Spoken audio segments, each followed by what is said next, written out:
Namaste and welcome to Notes from Nepal. I'm your host Thomas Kilroy, and in this episode I am going to be stepping back to ask this very simple question. How did Nepal get to this moment of profound change? Or at least that was the plan. I had a script written for this, but Nepal, as ever, has other plans. It turns out that this is a very auspicious day to be recording my first ever episode of Notes from Nepal, because there are three big milestones worth noting today. So let's do them in reverse order. Number 3. Now, for political nerds tuning in, did you know that it's Finance Minister Swarnim Wagle's 52nd birthday today? I bet you didn't know that. And as I record this, he is right now delivering his first ever budget speech in Parliament. I'll bring you some of that reaction next week, and I certainly think it'll be the birthday gift that keeps on giving, or maybe taking away as well. Let's see. That's why I would love to hear from you about what you think of that budget. You can write in to email at notesfromnepal.com. Now, milestone number 2. Today is the 29th of May as I record this, and for mountaineering nerds, you will probably know that this is the day that Edmund Hillary and Tenzing Norgay reached the summit of Everest at 11:30 a.m. Nepal time on the 29th of May 1953, 73 years ago today. I had the privilege of cooking for Sir Edmund and meeting him on the 50th anniversary of that summit in 2003. I wrote a blog about it, the Everest generation, so I'll put a link in the show notes, and I might come back to that in a few minutes and tell you the little story of what I said to Sir Edmund, and he was very gracious. Which leads me now to milestone number 1, and that is, of course, that today is Nepal's Republic Day. Whether you see the Republic as a success, a work in progress, or an unfinished promise, it's a good day to reflect on how far Nepal has traveled and how far it still wants to go. So can I just say Happy Republic Day to everyone listening in Nepal and across the Nepali diaspora around the world. And wherever you're listening from, if that's Kathmandu, Sydney, Doha, London, or somewhere in between, hit follow now, because next week we're going to be taking a deeper dive into the extraordinary rise of Balen Shah. And maybe that's a great place to come back to for the topic that I had in mind for this episode. And that was, again, just a simple question. How did Nepal get to this moment of profound change? Before we come to that, however, I am very excited to take a short break and thank our first ever sponsor. And it is from friend of the show, Oxford Ouds. Now, Oxford Ouds creates premium fragrances inspired by the rich traditions of oud perfumery, combining carefully sourced ingredients with expert blending here in the UK, and they create scents with real character and personality. Now, the reason I'm particularly pleased to have Oxford Ouds supporting the show is because this partnership started completely by chance, kind of thing that would happen in Nepal on a daily basis. I took my car in for repair one day and ended up chatting with the owner Sham about business and entrepreneurship. And completely by chance, he said to me,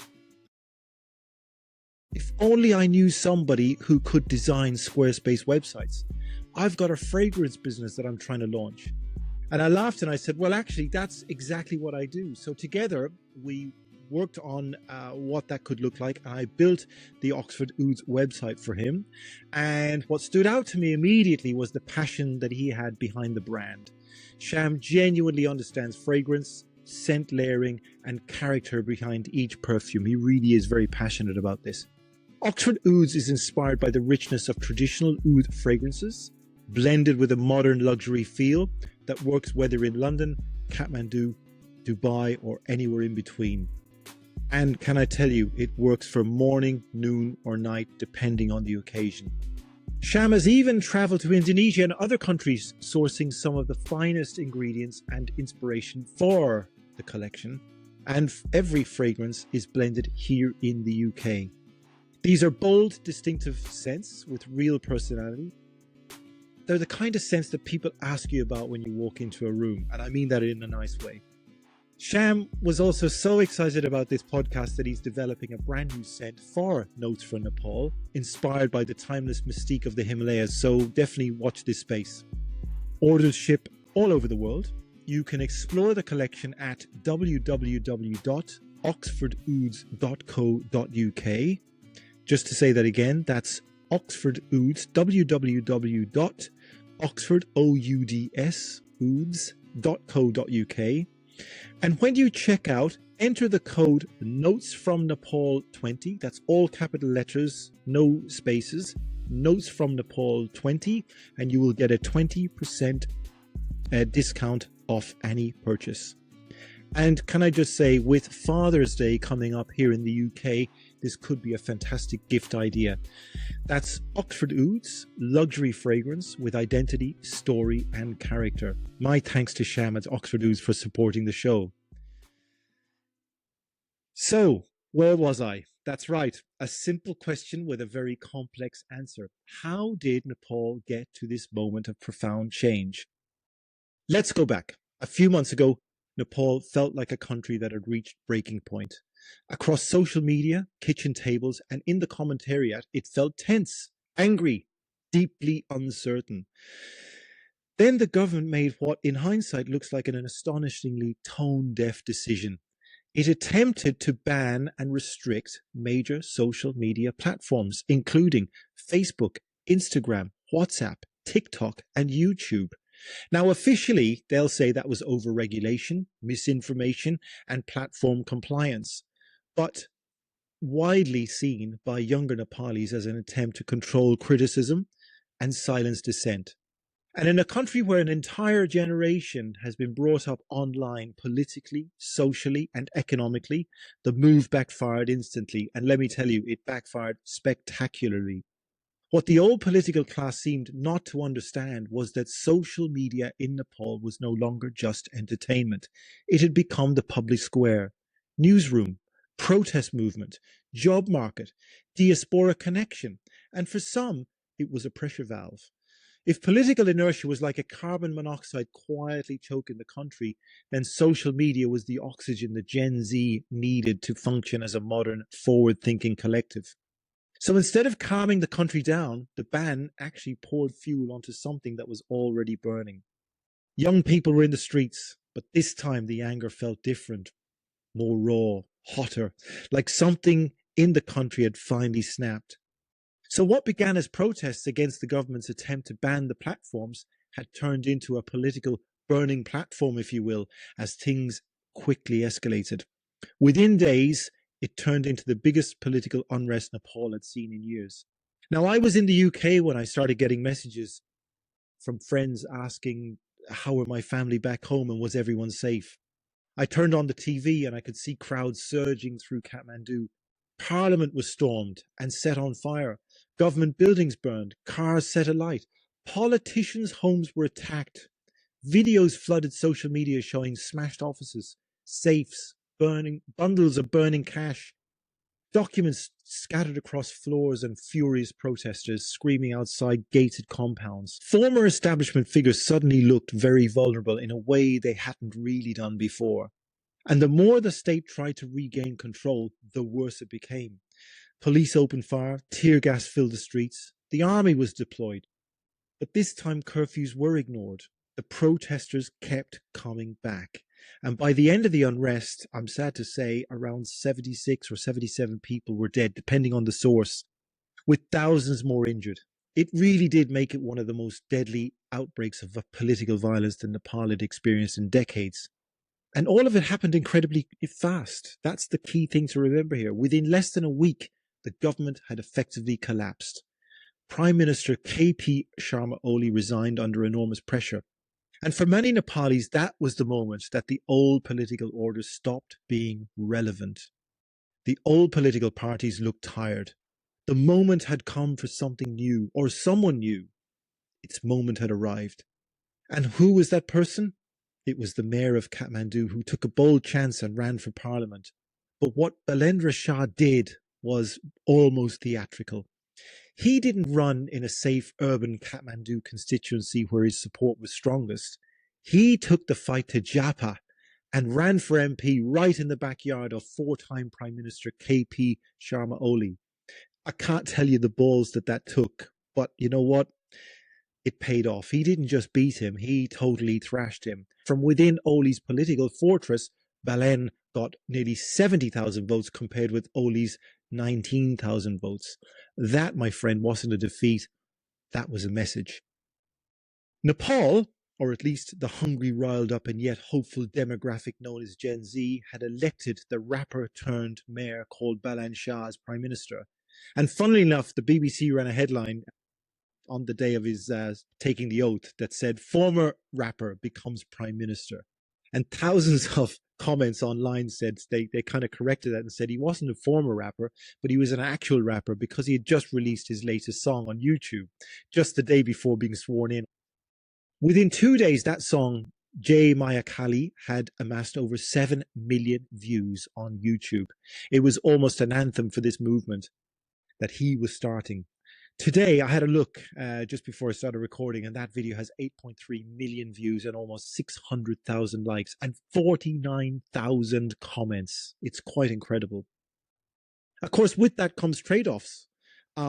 Depending on who you ask, this is either the beginning of a national revival or a dangerous amount of hope is being placed on the shoulders of one man.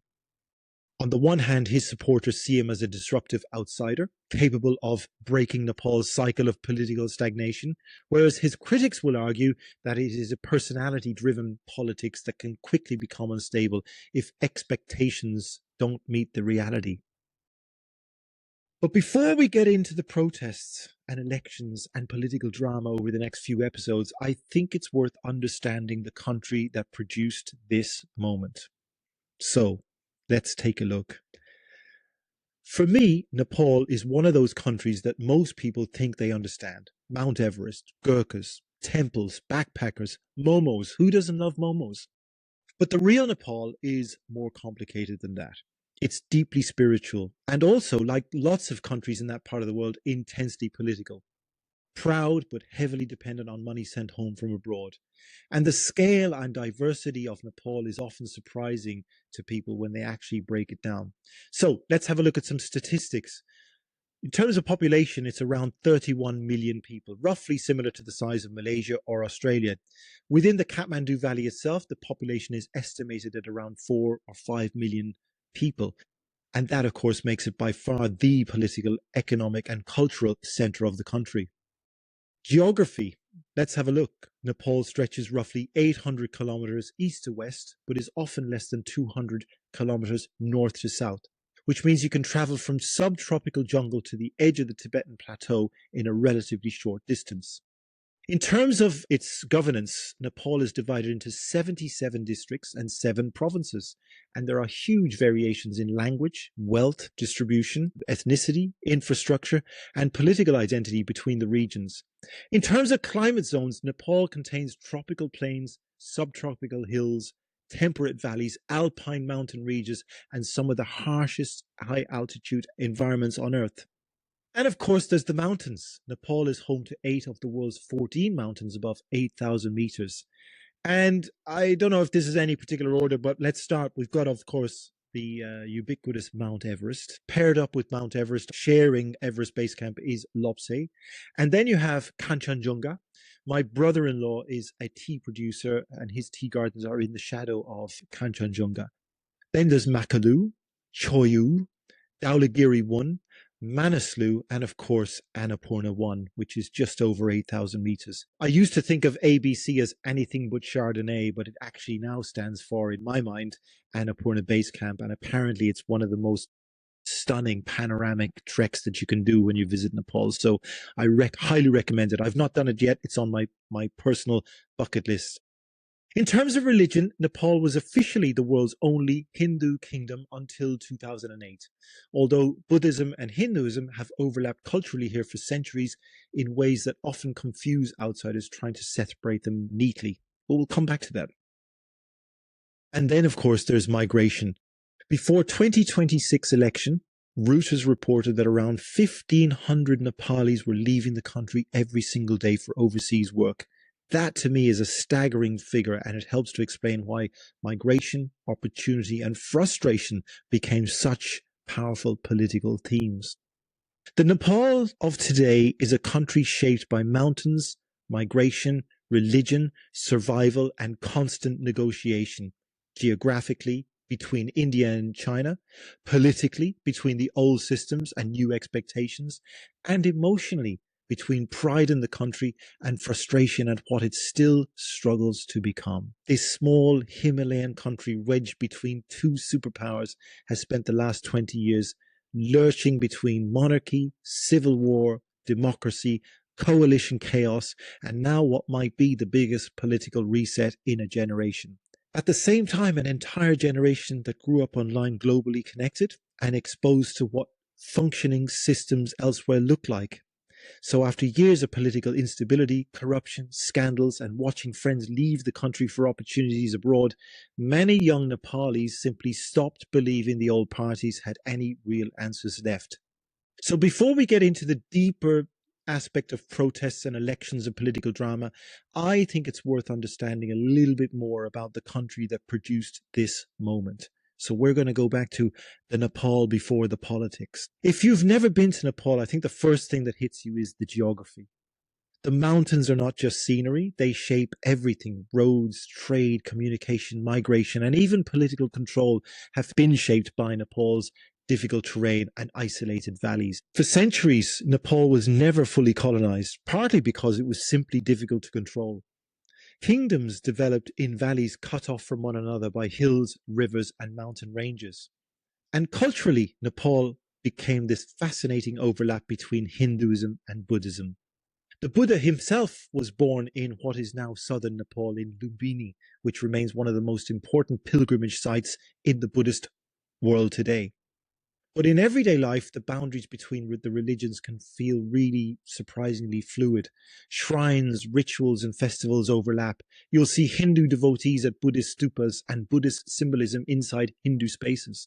Religion in Nepal often feels less like strict categories and more like layers built on top of each other over the centuries. Many Nepalis participate culturally in both traditions without seeing a contradiction in doing so. And then around about the 18th century, a king known as Prithvi Narayan Shah began unifying dozens of smaller kingdoms in what became what we now call today a modern Nepal. He famously described Nepal as a yam between two boulders, meaning that Nepal would always need to balance carefully between his two giant neighbors, India to the south, China to the north. That line still explains Nepal better than most political analysis today. So if you're a Nepali, tell me where I've got it wrong, if I have. And if you're not Nepali, tell me whether that helps Nepal make a little bit more sense to you. You can write into the show at email@notesfromnepal.com. I'd love to hear from you and just get a sense of what you think about my narrative for what I think of as Nepal when I think about it today. I think the next thing we need to talk about is the Gurkhas, migration, survival. So outside Nepal, a lot of people first hear about the country through the Gurkhas. And that reputation came after the Anglo-Nepal War in the early 1800s. The British forces were shocked by the determination and fighting ability of the Nepali soldiers and later began recruiting Gurkhas into the British Army. That relationship still exists today with Gurkhas serving in the British Army. But the bigger story underneath that is migration. For generations, Nepal has exported labour, bravery, and resilience because there was simply not enough opportunities at home. First through military service, later through labour migration to the Gulf states, Malaysia, the UK, Australia, and beyond. Practically every Nepali family has somebody abroad.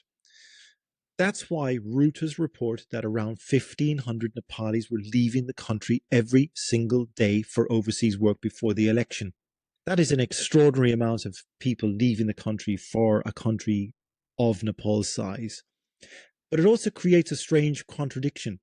Nepal survives because people leave it, because those remittances sent home by overseas workers make up a majority of Nepal's economy and they support millions of families. So I guess what I'm saying is if you're a Nepali, I'd love to hear your family story. And if you're listening from outside Nepal, does that statistic surprise you? Again, please send in your comments or put a comment below if you're watching this on YouTube. So let's take a look at democracy, instability, and the old political system. Politically, modern Nepal has moved fast, maybe too fast sometimes. The monarchy weakened after decades of royal dominance. Growing numbers of Nepalis pushed for democratic reform and constitutional limits on royal power, especially during the 1990 People's Movement. Democratic movements grew, particularly the Nepali Congress and communist parties, including what became the Communist Party of Nepal, Unified Marxist-Leninist, or UML, as public pressure grew for representation from civil liberties and elected government. Then came the Maoist insurgency and brutal civil war that lasted for years. Launched in 1996 by Maoist rebels led by Pushpa Kamal Dahal, otherwise known as Prachanda, who argued that Nepal's political system only served elites while rural communities remained poor and excluded and ignored. Around 17,000 people were killed during the conflict before a peace agreement was reached in 2006. And hanging over all of this was the Royal Massacre in 2001. I lived 15 minutes walk from the palace when that happened. Still one of the most shocking moments in Nepal's modern history. King Birendra and much of the royal family were sadly killed inside the royal palace during a gathering that was officially became known as the Nepalese Royal Massacre. And it triggered years of speculation, conspiracy theories, and national trauma. Eventually, the monarchy was abolished altogether and Nepal became a republic. And it formally ended up more than 2 centuries of the Shah dynasty rule in 2008 after years of political upheaval and public anger towards the monarchy.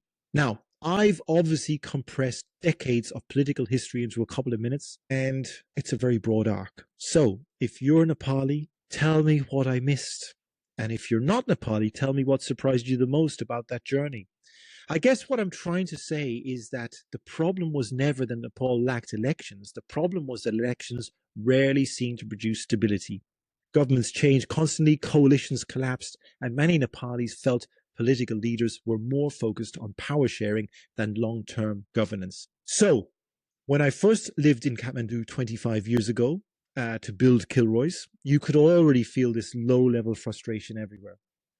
Nothing ever felt impossible in Nepal, but almost everything felt unnecessarily difficult. Even my opening night was a classic example. My first guests were arriving. They're walking in. I've got everything ready. It's amazing. It's just starting to get dark. And as the first orders came in and I started calling them out, huge power cut. And I just suddenly had to pull myself together and think, what are we going to do? And as I looked around, my team just without batting an eyelid lit some candles and just carried on. They said, sir, what's the next order going out? And I now realized how much they had built in this resilience because they were so used to things going wrong. Power cuts, bureaucracy, delays, projects starting and stopping endlessly, a merry-go-round of expensive consultants and INGO advisors. People adapted to the system instead of expecting the system to work properly. And many Nepalis became highly resilient and resourceful simply because daily life often required navigating around that dysfunction. Like the chaos of the traffic, you became good at overcompensating for everyone else's lack of care for the rules. And that's, of course, what led to the Gen Z rupture. This younger generation stopped accepting that logic. A generation raised online, they have absorbed the rest of the world in real time through TikTok, YouTube, and Instagram.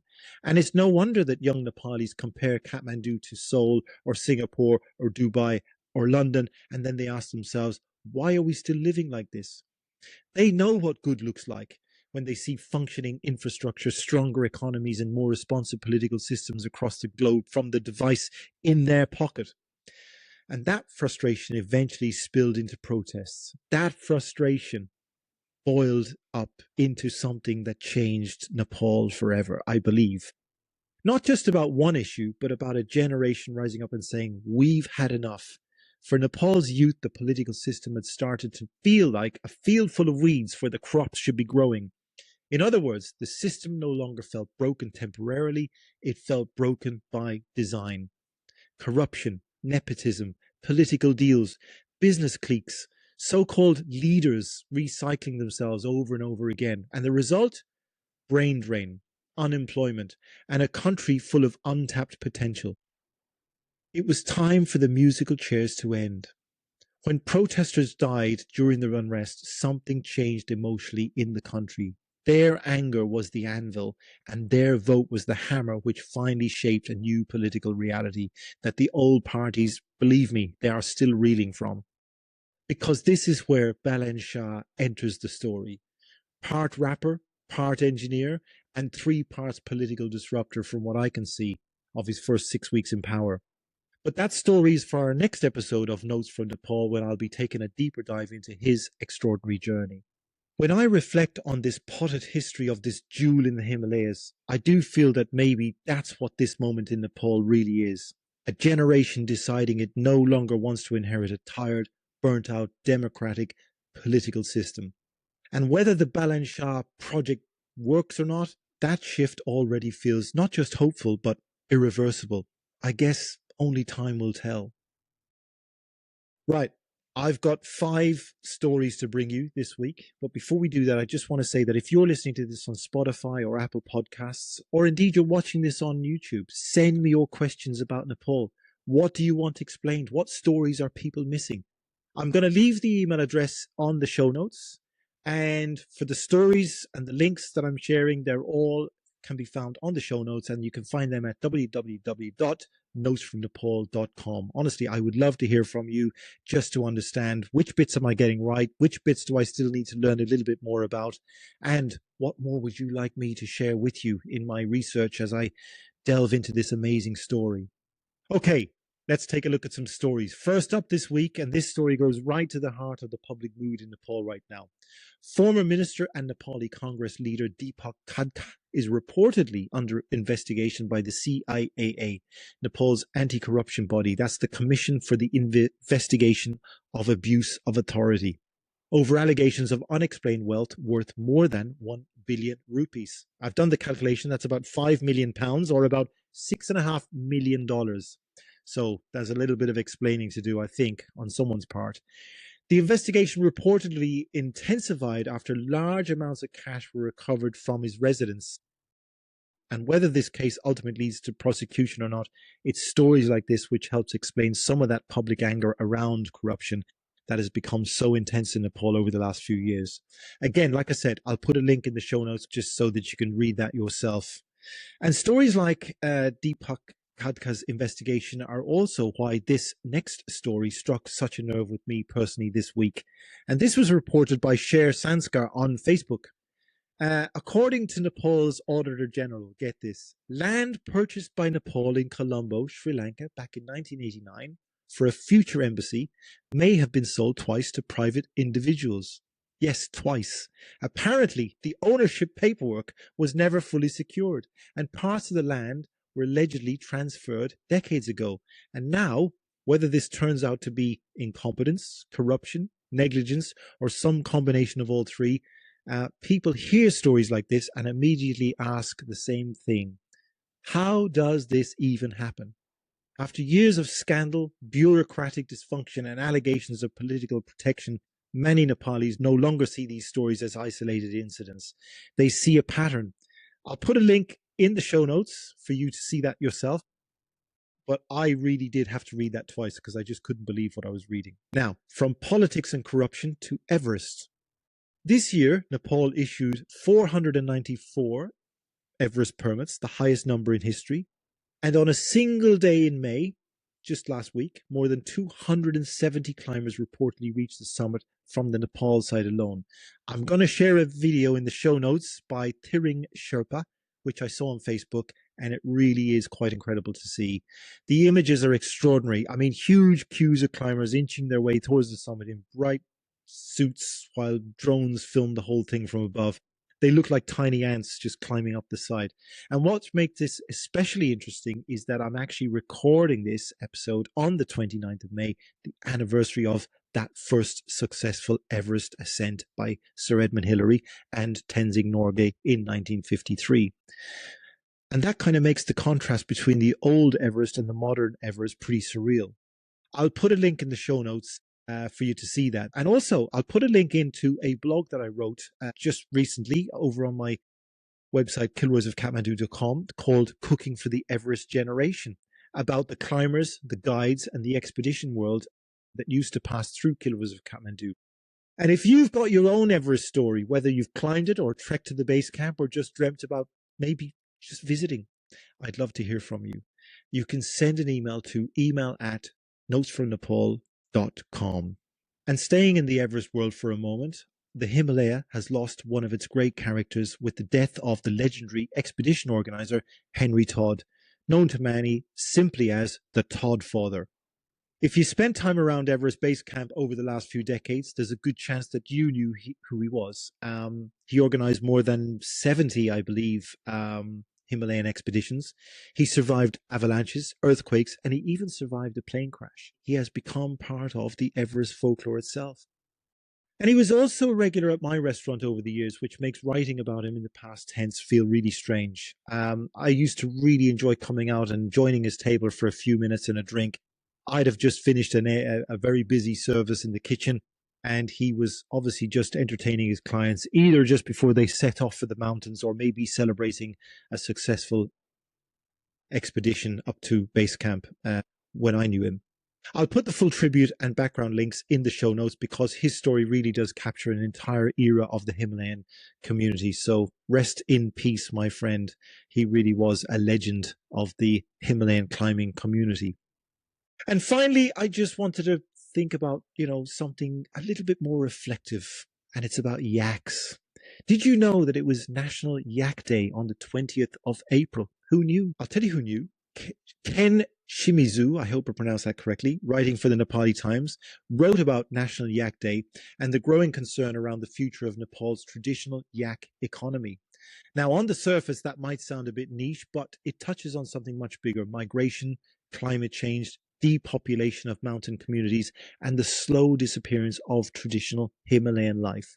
Yaks are still tied into food, transport, tourism, livelihoods, and survival across huge parts of Nepal's high Himalaya. And while Kathmandu debates politics and reform, another Nepal still exists high in the mountains, trying to hold on to ways of life that are centuries old. I'll put the article link in the show notes because I thought it was a really thoughtful piece and I think you'll enjoy it. And I think that's 5 stories. And that brings us to the end of episode 1 of Notes from Nepal. I just wanted to say my thanks once again to Sham and everyone at Oxford Ouds for supporting the show. If you'd like to check out their fragrances, you visit www.oxfordouds, O-U-D-S, that's all one word, oxfordouds.co.uk, and use the code, all one word, capital letters, Notes from Nepal 20, Notes from Nepal 20, and you will get 20% off your purchase.